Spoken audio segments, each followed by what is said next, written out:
Totoo ba tong nakikita ko? O hindi pagod lang siguro to? Bakit binabarikadahan, sinisigawan ng dating pinunong bayan ng isang taong kamukha nung sa parisan?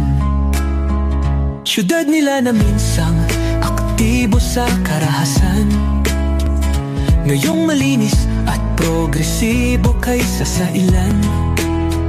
Sigaw nila siya na ang mamuno, para mga durugista ay tumino. Dating pinupuri, tinitingala, nagbigay dangal sa lahi.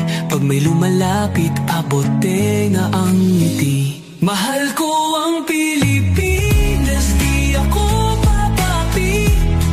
Ipinanganak ako sa bayang mapagtimpi. Ipaglalaban ko ang kalayaan kahit ako'y masawi.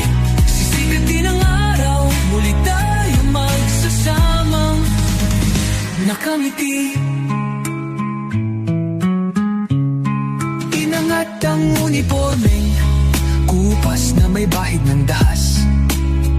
Dudublihin ko sahod nyo, wag na kayo lumihis ng landas. Hulihin nyo mga gumagawa ng masama, kahit pangalan ko nakataya. Akong bahala sa kaso nyo, basta kayo ang nasa tama. Pero ano ang isinukli? Bakit kayo nagpunyagi? Pinakain nyo sa mga estranghero ang 80 na lolo'y parang may mali. Pagkatapos angat ang inyong moral na